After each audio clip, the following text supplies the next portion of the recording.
Michael Jordan had a quote, something about how he missed 9,000 shots, lost X amount of games, but the reason why he succeeded is because he persevered, right? I mean, he borrowed that from fucking Thomas Edison, who probably borrowed that from another motherfucker. Einstein was cosmically designed to solve whatever problems he solved. And that was him leaning into his edge and his nature. And everyone asks me all the time. They're like, what's the deal with the nature and the edge leaning? What does that really produce? Like, what kind of fruits does it bear? And the answer is very simple. It's it's a mitochondria thing. Because when you're leaning into your nature and your edge, you're gonna start doing activities that don't drain you. You have this infinite mitochondrial factory where you can literally hurl yourself against a brick wall over and over and over and over and over and keep coming back for more, no matter how many times you get mauled. And in that process, there's a lot of luck that gets engineered. And that's basically literally what the fucking path to success really is. It's just reiterative. It's reiterative and just fucking engineering luck. Because what happens is there's no frailty when you're leaning into your nature and you're picking something that you're obsessed with. There's no energy deficit. There's no energy expenditure, really. This is why I said in the past, I've previously said, and there's nuance to this, that effort is gay. Effort is gay because the thing in life that you're supposed to be doing, that God designed you to solve, is effortless. It doesn't really take a lot of motivation. It doesn't take YouTube videos. It doesn't take David Goggins cussing you out to take action. It's just something that's very automatic. And there's little obstacle that can stand in your way. You're gonna wake up and you just sort of have that fury, and you're gonna go at it again, over and over and over repeatedly, and you're gonna get spit out 100 fucking times, and you're going to come out the other side of it. So really what you can say is you can say that your edge is really just a sort of aegis. It's sort of like a protection from devastation. When you're tackling a certain problem or trying to crack a certain piece of the human puzzle, you it's nearly impossible to devastate you to a level that would get you to not take another attempt. And so Einstein, all these fucking geniuses that you see, you guys think it's because they had the fucking giga brain. Yeah, that's certainly a fucking element of it. But it's more so the fact that their mitochondria was calibrated towards tackling that same problem over and over and over until they solved that piece of the human puzzle. Now, you know how you complete humanity? You complete humanity by every motherfucker leaning into their nature, because when you do that, you do solve a piece of the jigsaw puzzle. There's a code that you're gonna crack along the way. And you're gonna basically complement, and you're gonna sort of create those edge pieces of the missing puzzle of wisdom and knowledge in the new sphere. And that's how it works. And so the people who that you consider geniuses, their contribution to humanity was solving one little border piece of that puzzle. And you all have been the benefactors of the small piece of the puzzle that I've cracked on my journey. Because I'll tell you something, the risk taking, the shit that I do, the fucking high flying, tightrope walking, no safety nets underneath, that type of shit is not for everybody. I mean, I borderline will tell you it ain't even for 99.9%. I just know it's for me.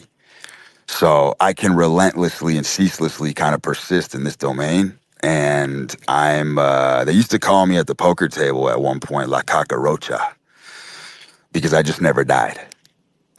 I never died. I was super fucking resilient. No matter what happened, no matter how many times I got my fucking clocks wrong at the poker table, I'd always come back and get it back. And that's just that resilient nature. There's no other secret than that. It's that fucking resiliency, and it's the optometry that I keep telling you about. It's the vision. It's the seeing. Once you've dealt with a certain type of denomination in life, right? If you're a guy who is always slinging 6-figure deals, 7-figure deals, you're always gonna find, you could literally strip you down. I mean, you could become naked. You could lose a lot of your quote unquote talent or even heart or even zeal for life. But the bottom line is the reason why some life forms are just so goddamn fucking tenacious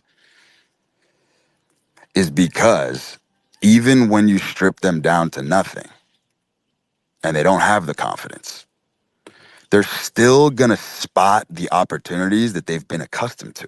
Do you understand how fucking powerful that is? They're not gonna settle because their standards are elevated to a certain bar and they just simply refuse to accept anything less. So they're only gonna be able to create a new business from scratch that's gonna deal in the same type of denominations they were dealing with previously.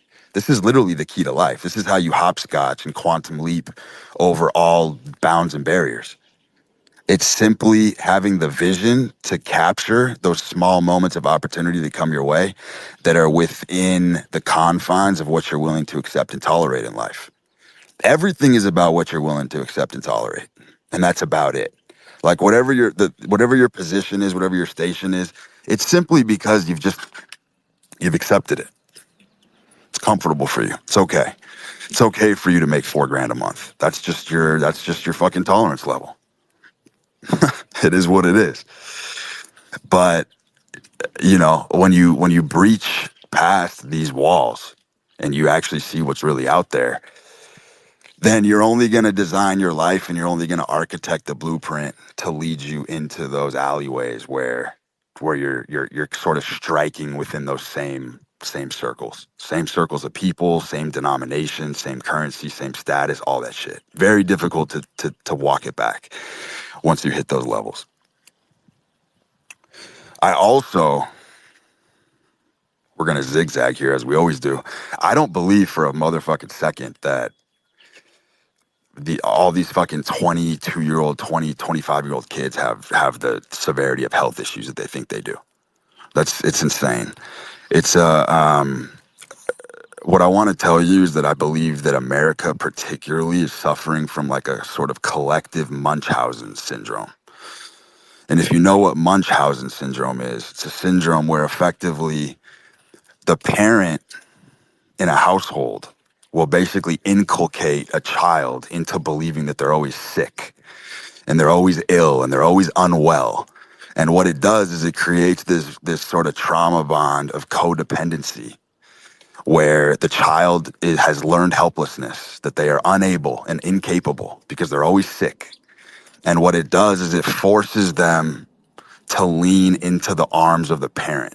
And so the parent becomes the savior. It's sort of like that Karpman triangle.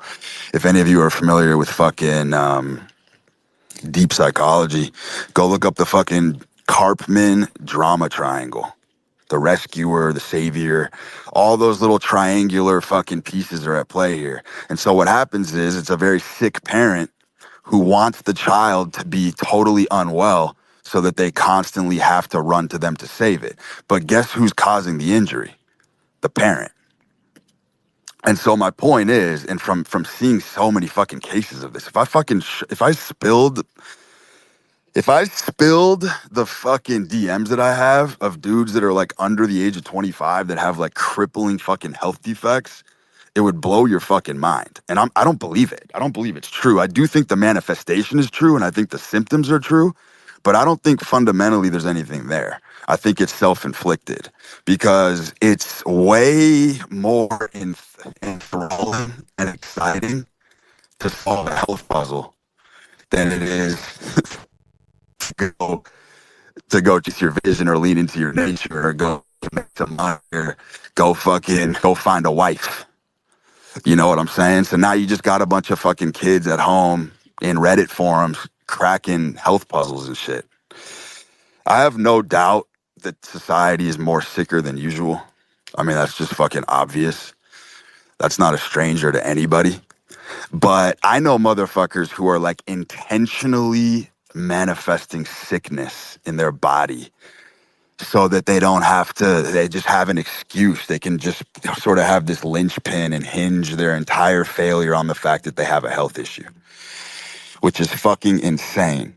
And it goes back to my point about how the internalization of pain and trauma, if you don't release it, it does manifest as cancer. It does manifest as depression. It does manifest as these illnesses that you're seeing crop up everywhere. It's motherfuckers that are literally refusing to externalize the pain into some kind of art form or some kind of creation or some kind of outlet. And, you know, that has fucking pernicious consequences. It's really not hard to do the math on this. I know a guy who used to always fucking tell me he's got ear-splitting migraine headaches. And after the fucking fifth time of him telling this to me, I had to fucking cut him off. I'm like, motherfucker, you don't have a headache. I know what you're doing. This is you're acting. This is some sympathy fucking play. This is like you manifesting victimhood in the form of a fucking migraine headache so that you have an excuse not to go lift, not to go make money, to live a fucking pitiful life. Because when you externalize things as a man, you go to the gym, you work out. That's a form of externalization. You make shit, you craft shit, you create shit, you make content, you make videos, you do spaces. You're clearing out a lot of the aqueducts in the body. It's a fact. It's just how it's literally how the biology works in men. Like I've said this over and over. Nature rewards front running more than anything else. So like you can actually have deep illnesses that are real and you can front run the fuck out of them forever, almost endlessly until you die. And you'll be asymptomatic the entire time. It makes a lot of sense. It's why that, you know, they say a lot of centenarians that have cigarette habits and shit. A lot of people who live to 100 years old, they smoke a pack a day of cigs. They have very unhealthy habits. And the point of the matter is the cigarette is a form of medicine in the sense that it is destructive, but the cigarette itself is actually masking over the true ailment that would basically rear its ugly head if the cigarette smoking wasn't there. And so health is a lot more complicated than just simply fucking eliminating everything and thinking that you're just gonna be some happy, chipper, fucking salubrious fucking being or celestial being. It's not how it fucking works. It's very complex because there's definitely a psychosocial element to health and vitality that is not really qualitative. And because of that, you know, everyone sort of has that sort of Cartesian version of health where it's like it's materialistic. It's like it's as simple as what you're ingesting and what you're expelling. And that's just simply not the case. Mindset is 100% more powerful than the illness itself. I can tell you that for an absolute fact. Yo, Nathaniel, talk to us. Hey, can you hear me? Mm-hmm. Awesome. Yeah, no, good talk, man. Mindset is so powerful. Such a huge effect on the nervous system and digestion, and you know the way the entire body was designed to run. Curious, you know, what is some of your philosophy for life? Where does life emanate from? And you know, your perspectives on divinity. And that sort of thing. I mean, it all kind of stems from just that edge running, man. I mean, look, I've been putting things at risk for a very fucking long time. I'm talking from a very early age. I've always been this way. And I do believe that all wisdom does reveal itself when you put yourself under some kind of threat. Because the spirit in man is extremely fucking protected. Look, the durability of the body and the mind is the shell. You can nuke the fuck out of a shell and it will never, there's no flesh eating fucking disease that can really get down to a man's spirit and heart. That shit is 100% tucked in, miles deep. It's a fucking iceberg. And what I've learned the most is that you can nuke the fuck out of the shell. You can nuke the fuck out of your physiology and you can still keep on walking easily. I'll tell you a story. When I was in Vegas, I think it was like my 22nd birthday. I was dating a chick at the time. She was a little bit older than me. I think she was like 25. I was 22. 22nd birthday. I'm in Vegas. I'm at the Bellagio. I was there for like 3 days, but it was the day of my birthday. Had fucking 2,500 bucks left in cash to my name. Walked up to the book, brazenly. Walked up to the counter, slapped down all 2,500, every dollar in my pocket. Did a fucking 6 game baseball parlay. Asinine. Zero fucking reason or logic behind it. I was like, let's take a shot. Let's see what happens. 6 teams. It was early in the morning. They had a matinee game, and then the last game on the ticket ended at night. So we were chilling in the hotel, and I was just kind of had an eye on the games. And when I tell you that I had no fallback, I'm dead serious. Like, we didn't have flights booked home. She had a debit card, I believe, to get us back home, but we were going to basically sit there and sweat out the games and just have fun and fuck around throughout the day. Me and her get into a massive fucking argument right around like noontime. And I was wearing athletic apparel in the casino, so I didn't have pockets. And so when I got that slip, I think the bet paid like 91,000 or something. When I got that slip, I gave it to her so she could put it in her purse. So she was holding on to it. And me and her got into a gigantic fucking argument. I forget what it was about, but the bottom line is she tried to big time me. And she was like, I'm going to keep the ticket. She was like, this is my ticket now. Now, if you have half a brain, you know how casinos work. They have security footage of me walking up there and placing the bet, right? So even if that ticket hit, the chances she could walk up and cash that ticket for 91,000 are literally 0%. It would actually be considered theft. So she's got the ticket. I'm chilling. I'm big chilling. She's making a big fuss. She thinks that she just overpowered me and got me in a crimped position. And I'm just kicking back in the sports book. And she's got the ticket and she's like, you know what? She's like, I'm gonna go to security and I'm gonna tell them ahead of time that you gave me the ticket and it's mine now, and I'm gonna sign the back and it's my ticket.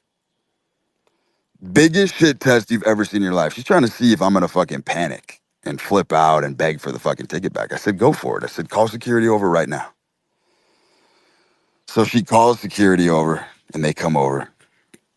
And I was a very known player at the Bellagio at this time. I had fucking gambled millions of dollars even before, like right when I was 21, I was in there firing huge shots. So everybody knew who I was. And so she's like, he's telling me that the ticket's his, but he gave it to me, blah, blah, blah.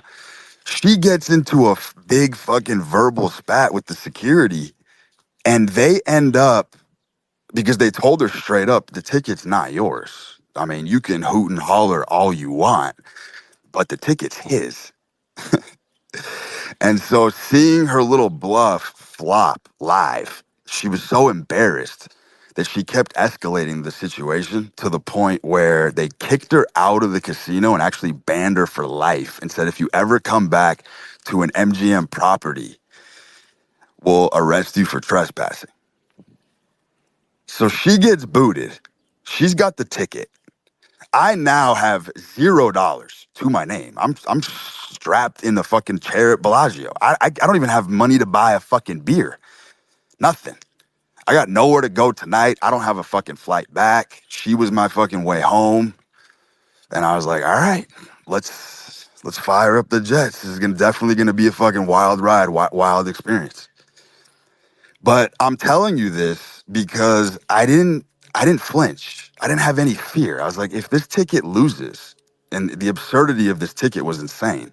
I'm holding a fucking $2,500 ticket that pays 91 grand, and it all comes down to that. It comes down to like 4 more baseball games that all have to hit, or I'm gonna have to fucking go into war mode and fucking go to a bar, meet someone, figure out how I'm gonna get a room tonight.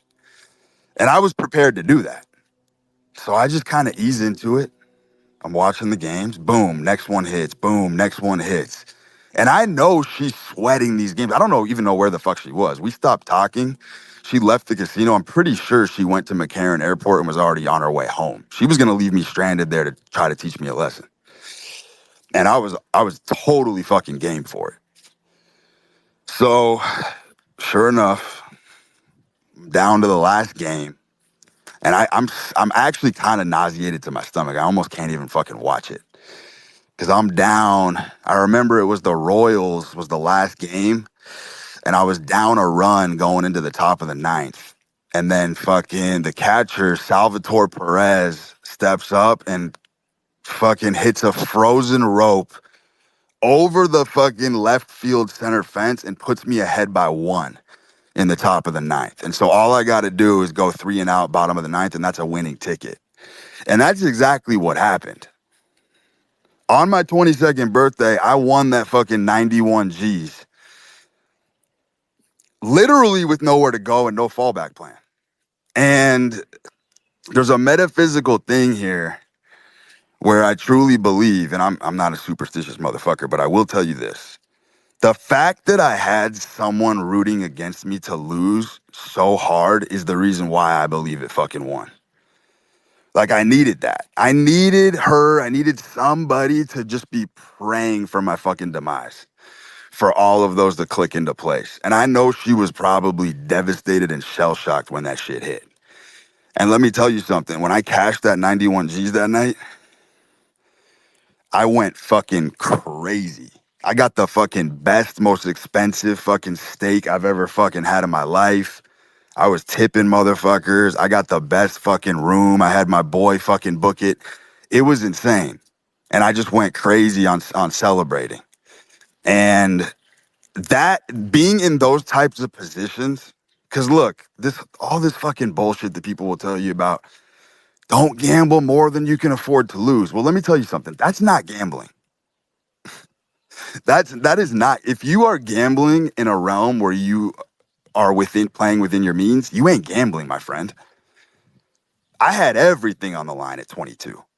And the point of what I'm trying to tell you, to answer your question about where my philosophy comes from, it's from putting yourself in situations like that where you have so much impenetrable self motherfucking belief that it doesn't matter what happens. It didn't matter if I lost the bet. I'm still gonna fucking find a place to stay. I'm still gonna get fed. I'm still gonna figure it the fuck out. Because I got endless energy. Endless. Divine levels of fucking energy that never escape me. Doesn't matter what I'm going through. I'm always ready. I'm ready for anything that's thrown at me. And that's the winning formula. That is the winning fucking mentality on every fucking level, is putting yourself in a pinch, putting yourself in a spot where the asymmetry is outrageous, right? I was in an unlosable situation. I wasn't worried about it. If I lost the bet, I would have figured it out, no problem. Lesson in there. What's the biggest risk you've ever taken in your life? And then how did that pay off for you in the short and the long term? Talking about size-wise on one bet? Sure, whatever you feel could be, your life on the line, your financial stability on the line, I mean, your bro, reputation. I've always gambled with my life on the line. That's what I'm trying to say. Like, I've always gambled way above my means. Any risk that I've taken has been with such conviction and passion that it's always been dire for me to win. Like, I've always been in a situation where I have no choice. I have to win because I'm so over leveraged. I'm so like I'm 250% of my net worth into shit. I don't do things half-assed. I don't do things tepidly. I don't do things half-heartedly. If I'm gonna do something, I'm literally in. Not only am I in financially way over the top, I'm in with my being, I'm in with my spirit, I'm in with my soul. That's why you can't bet against a motherfucker like me, because I'll always figure it out. Give me enough time and I'll come back from anything. That's a guarantee. I've proven it to myself for 20 years. You know what I'm saying? And so because I've been in those spots so many times where everything's riding on this one thing is so important, it has to hit. Many times it doesn't hit. And you're still standing there kind of breathless and you're just like, but it's all right. Cause I got me. I got me. And I bet on myself every motherfucking day of the week to come back from anything. And that's it. Like it's this mentality, like I'm trying to tell you, man. This is not a prescription. I'm not telling any motherfucker to do this shit. I'm telling you the way I've handled things my entire life has been with this strategy. If I go into something, I am biting off far more than is possible to chew, and I'm gonna figure it out along the way. I'm gonna navigate the labyrinth. And it does, it builds a tremendous amount of strength, and it does build an indomitable fucking confidence. Because it always works out. I'm always gonna hit the big score. It's impossible not to, because I put myself in a position every fucking day of my life to get lucky. Every day of the week, I'm in a position to get lucky. So it's a survival game. That's basically what life is. Figure out a way to survive, put up monster fucking shots, left, right, center, all over the place, paint the town, be a machine gun artist. Something's gonna stick for you. I guess it was Wayne Gretzky who said it. You miss 100% of the shots you don't take, and putting something out That's it, there, man. putting something Shoot or for it, shoot. then it increases your odds and your probabilities of coming into some form of success. I mean, Shoot or shoot, brother. Let me tell you something. The reason why when you lean into your nature and you're doing things you're obsessed with, like obviously I love gambling, I love betting, anything in that domain, crypto, all that bullshit. A guy like me, there's no clock to punch out of. I'm on the clock 24 hours a day. In my sleep, I'm solving problems. When I'm relaxed on the couch and my girl is talking to me and she's asking me, are you relaxing? I tell her, fuck no, I'm never relaxing. When I'm sitting on the couch, laying down, whenever the fuck I'm doing, pacing, smoking, my brain is always solving problems. 24 hours a day. It never fucking stops. I don't want to relax. Everyone's like, bro, you're so fucking intense. You're high strung. You don't want to relax. I'm like, brother, I'll relax maybe when I'm 70. I don't even think I'm in my physical prime yet, by the way. I really don't even think I've hit my prime. I'm 37 in July. The energy wheels that I have are fucking insane. I mean, I don't really get tired. I don't really get fatigued anymore. If I am sick, if I am ill with some sort of ailment or something severe, I wouldn't even know it because I'm front running nature.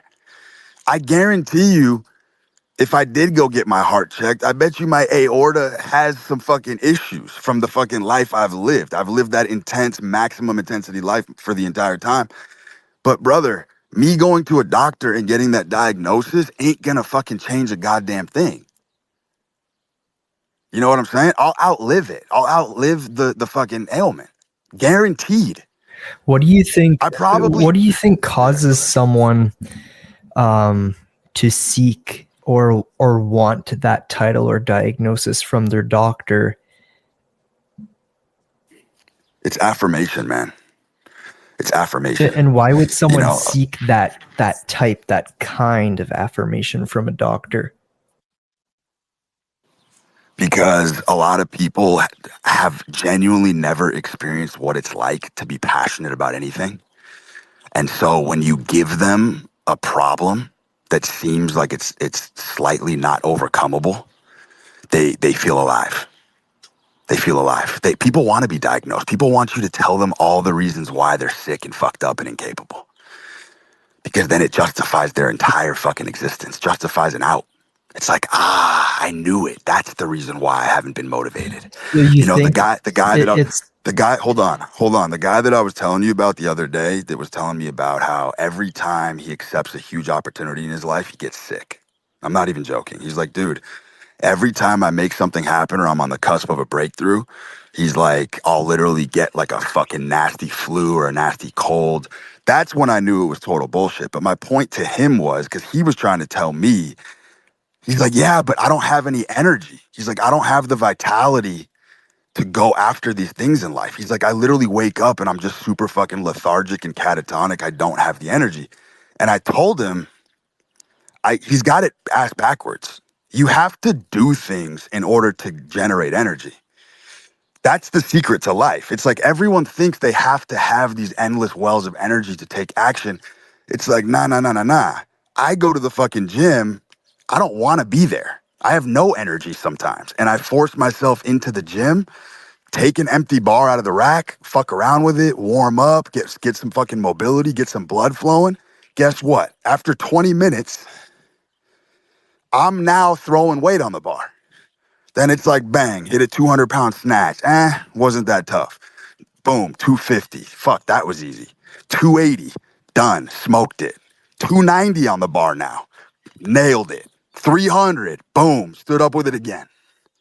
How did that happen? I walked in the gym and I would have told you I would have had one of the worst lifting days of my life based on how I felt. You know what I mean? And this goes back to the sort of metaphysics and the technology of talent that I'm explaining to you, is it ain't talent. 95% of the success is just showing up. Like, you show up, you're there, I'm already in the gym. Now I'm going to start forcing myself to fucking attack the weight. But I had no energy when I walked in. And so what's the difference there? It's the mindset. That was all manufactured in my head. Why I was able to lift 300 pounds when earlier that day I would have told you that 200 would have felt like it crushed me. And I've had this experience over and over again. So that's what I told him. I was like, bro, you have to start showing up and start seizing opportunities, and that will give you the energy. There's a reason why people who do more have more energy. It's like a continuous like building of the frequency and momentum. So going back to the desire for someone to seek some sort of title or a diagnosis, do you feel like as though it's a bit of a battle against yourself, and rather than going and battling for yourself? No, so that's the true power, the fundamentals of leaning into your nature is that there's no self-resistance. You don't have to tell yourself no on anything because your whole body's going to calibrate to hit the home run because you're doing something that you literally cannot not do. It goes back to that Carl Jung quote that is my favorite, where he said, "Fate is doing willingly that which you must do." Best quote of all fucking time. Fate is doing willingly that which you must do. If you're paying attention, it's codified. There's a blend of free will in that. And so really, a lot of what this boils down to is actually staying the fuck out of your own way. You know, telling yourself no is the weakest structure in the world. It's never going to happen. That's why I don't like when people tell me the promises that they make to themselves. Like if anyone in my inner circle, anyone that I deal with, when someone tells me, when someone gives me an if and or clause or like one of those Boolean clauses where they're like, hey, once this happens, I'm never going to do this again. I know they're destined to fail. It's over. You already fucked yourself. All those grand proclamations that people make, they don't work. They don't work. It's very similar to like when you try to quit smoking, you're never going to quit. It's never going to happen. Like it just has to happen naturally. There's just like a day you might wake up and you're like, fuck, I don't want to do this anymore. And it's easy. But if you have to grind the gears against yourself constantly to not engage in things, you're living life completely incorrectly. Because what you're doing is you're just raping your fucking energy sources. That's what you're doing. It's totally, totally anti-gravity. You know what I'm saying? Like that sort of self-defiance will lead to like a self-betrayal. Your body's just going to betray you. And there's people that employ these strategies all day. They literally have to talk themselves out of doing things all fucking day long. It's just they have to constantly fucking resist temptation. And what do you think the end result of that is? There's going to be a blind spot one day where you just ain't strong enough to resist the temptation. And then you know what you're going to do? You're going to go on the biggest bender of your fucking life and you're going to end up where you would have been if you just did it, if you just started it fucking 2 years ago. You're going to end up right where you belonged in the first place. All you did is delay the inevitable. Temptation is powerful, man. Temptation is very powerful in the sense that there are certain temptations that will guide you toward what your nature is. And if you constantly find yourself in a position in life where you're resisting temptation at all fronts, you just ain't living right. You ain't living in harmony with your nature. And the consequences are more dire to deny your nature than they are by leaning into it. They're both dangerous. Every lifestyle you choose is dangerous. I'm here to tell you that. It's just which one has more upward mobility. Your nature. Simple. Helios, you're up. Hey man, can you hear me? What's up, brother? What's up, brother? Yeah, man. So I heard something on a podcast recently, and I feel like it fits in well here. It was this guy said, "I would rather learn the lesson without the scar." And naturally, your philosophy came to mind, and I feel like that statement is just very representative of the type of youth that you're describing. I just wanted to hear your thoughts on that quote. He said he'd rather learn the lesson without the scar. Yeah, like just kind of, which doesn't really make sense. I don't even know if that's possible, right? Because scars create lessons. So I wanted to see what you think of that philosophy.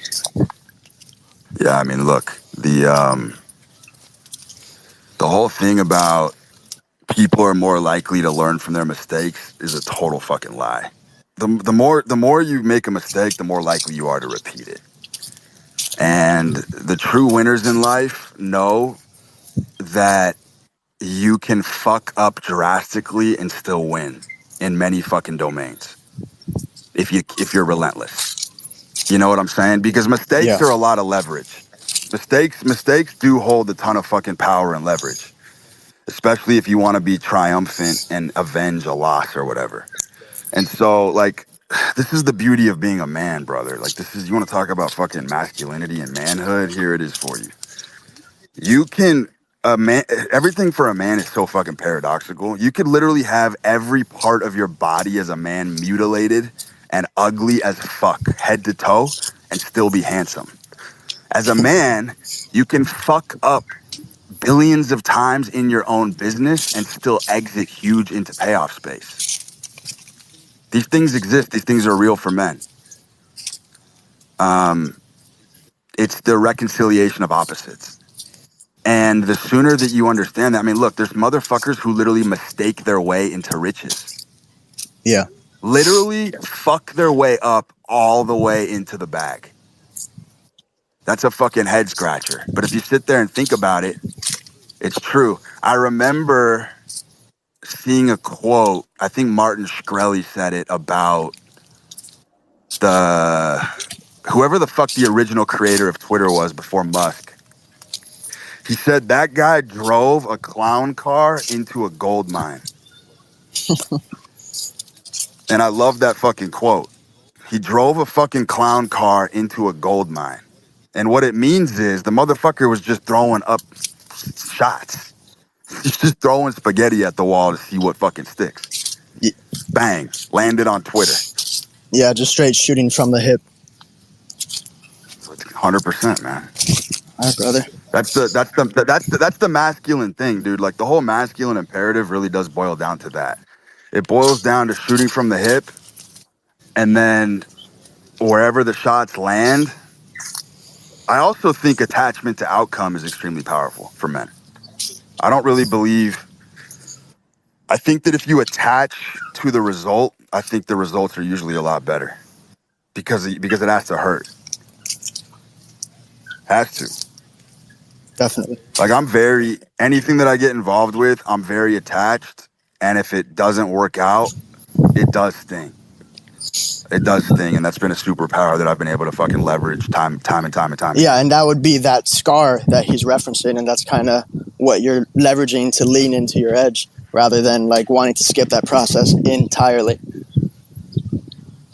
I mean, it goes back to what I was just saying about the body is just a shell. I mean, the male body should be fucking riddled with scars and should be fucking mangled as you climb up the mountain.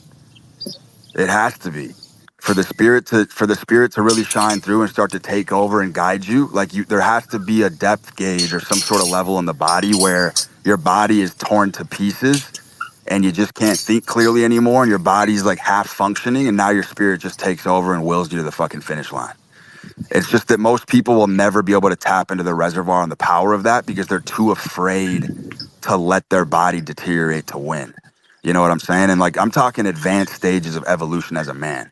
Any advanced stage of evolution, you want to talk about an artist, they are literally cannibalizing their body, cannibalizing their mind. Things are deteriorating in order for their spirit to guide them.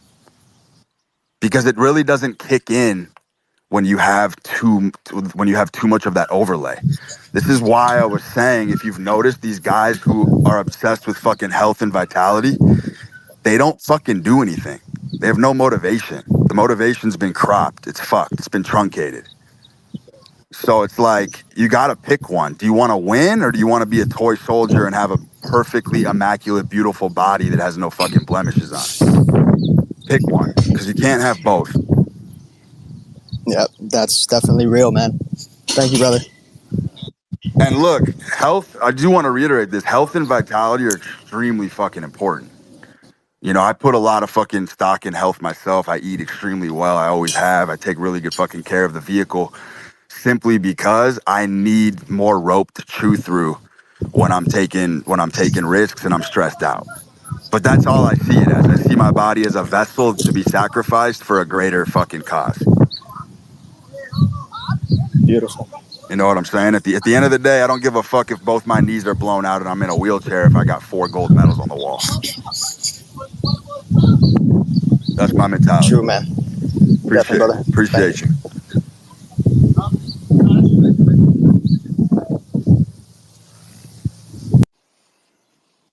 And viral. Yo, yo, what's going on, man? Yo. My question was, I think you mentioned this like previously in one of the spaces, but you said be careful what you fear because it's more likely to become true. Pretty much like you're manifesting it. So I was wanting for you to kind of go off of that because in my head that makes me think about like then you should be more afraid of success if that's more likely to actualize. But I wanted to hear your thoughts on that.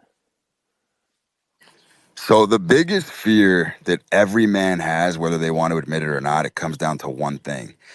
Every man lives in perpetual fear of the terror of not knowing how they would deal with life if they lost everything that they have. And that is an absolute fact. And if you want to talk about insecurity, you want to talk about deep-seated insecurity, that's the lightning rod. Everything stems from that fear. Most men go through their entire life without truly knowing if they would survive, if they would be okay, how devastated would they be, what would happen if the material success they built up left them. They have no idea. And that insecurity permeates out and fucks up all of their fucking relationships, makes them fucking marks to women. They get fucking stampeded upon by motherfuckers who do have the knowledge of knowing that if they fucking lost everything, they'd still be all right. Every man secretly wants to know this, by the way. That's why I said we manifest our fears, because every man deep down really wants to know at the end of the day, because we all know this is where the sublime confidence comes from. We all want to know if there was a fucking black swan event or an extinction level event that wiped you out, could you withstand it? Every man wants to know if that's true in their own heart. And if you're an individual who has experienced enough of life to know that that's true, and you've confirmed it and authenticated that that is true, that you are someone who would be resilient in the face of a major crisis, the confidence that emanates from that is literally, you can't buy it. It is the most powerful fucking thing in the entire universe, bar none, is just knowing that. And so, it goes without saying that these motherfuckers that are hoarders. I've even been thinking in terms of like frugality, people that are cheap, people that are stingy, people that are frugal, people that are afraid to lose money or fucking do this like sort of vicious militant accounting all the time and are hoarding. What it is, it's not about the money. It's they have a sense that they're low energy. It's a low energy thing within the organism itself. And so the conservation of money is a symbol of conserving your own energy, because they live under the guise that if they lost money or somehow were put in a bad position or a pinch, they don't believe they have the energy to get themselves out. And that's why I said high energy motherfuckers can't ever lose. Because if you're high energy and you blow a bunch of money or you blow anything, you can just generate enough energy to get it back. It's just energy flow. Like, you don't really have to worry about loss or anything like that. Like, you can play life freely and really be open to extreme experiences because you have the energy that's going to pull the tide when things do go south. And so you can see all these things now. It's like, I look at frugal motherfuckers and I'm like, oh, I get it. I get it now. It's not about the money. You're more afraid that if you lose the money, you're a low energy species, and you're terrified of the cost energetically to go get it back is. But people who live on fire and have fire in the belly, the more obsessive, ADHD personality types, they don't worry about that type of shit because you can't lose. You can put big things at risk. You can take shots. And if you lose, you're going to generate it out of thin fucking air. Everything boils down to energy in the organism. That kind of makes me think about, though, most people kind of, when they reach a certain level, want to stay at equilibrium. But I feel like that's a fallacy because it takes more energy to kind of stay at the same level than kind of, accept the oscillations, right? Exactly. But we know from just looking at the animal kingdom and humans in general that oscillation of resources, oscillation of money, things like this actually create the healthiest organism, because that's nature, it's natural, right? It's natural for man to wake up in the morning and not know how he's going to earn his bread today. It's natural for a man to wake up and have a huge problem that's looming over his head that he doesn't know how to solve yet. That's been the thorn in mankind's side since the beginning of mankind. Men always woke up with these questions unanswered, but they had the energy, they had the mitochondria to overcome it. And so that's why I said the risk taker, the gambler, the daredevils, these are the guys that are actually living a more primal life because of the fluctuations, because of the swings, because of the oscillation. It does create a harmony within the body than the guy who just has fucking all of his money at fucking Charles Schwab, earning his little fucking interest. He doesn't hunt for his money anymore. He's retired. That guy's gonna die and deteriorate faster than anybody else because it's against nature to do that. And look, here's sort of the final act of that, because the natural conclusion with that statement that I just made is people would go, well, what about when you get older and your energy reserves are not there anymore? And my answer to that is very seamless. My answer to that is, as a man, as you get older, you should have your army carry you. You should have an army at that point. You should have your disciples, your right-hand men, your underlings. They will do most of the heavy lifting to keep the business, to keep the brand, to keep the logo thriving and throbbing. And so as you get older, you know what I'm saying? It's the job of the young guys to put you on the fucking litter and parade you through the fucking town. That is the natural order of mankind. When you're young and you're a gunslinging cowboy, you provide for yourself, you provide resources, you hunt women, all that shit. And then you get some infrastructure as you get older. And as things are deteriorating and systems are breaking down, your forebearers, the people who you've trained, the people you've mentored, those are the ones who fucking carry you till the end. And that's a fucking beautiful way to live. Thank you, my friend. Thanks. Appreciate it.